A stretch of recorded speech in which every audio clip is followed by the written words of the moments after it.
In this video, we're going to talk about GSAP versus Anime.js. When creating web animations in 2026, GSAP and Anime.js are two names that come up repeatedly. They're equally powerful, equally popular, and equally effective at animating the interface. Yet, the two frameworks target precisely the same use cases. For industry workhorse, GSAP or Green Sock Animation Platform stands out for its advanced timeline manipulation capabilities, high performance, and flexibility in animating any object available in JavaScript code. As of 2026, GSAP has undergone a complete transformation due to its acquisition by Webflow.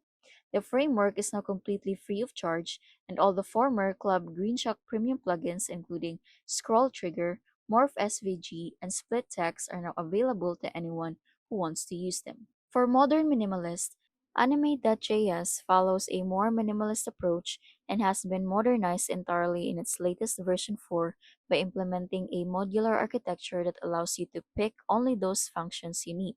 It has a physics engine built into itself for creating touch feel animations and a tiny 3 KB WA API animation that serves basic requirements.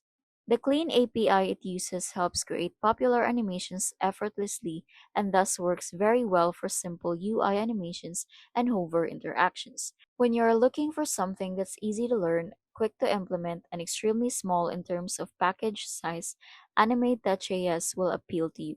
So, which animation library should you choose then? When your projects require sophisticated animation workflows, sequences, and scrolling interactions, GSAP is a better choice. This animation library is the professional tool you should rely upon while building your production site where browser compatibility, especially if SVGs, is a major concern. When your objective is to have tactile UI interactions through animation without involving yourself in too much complexity and code, go for anime.js.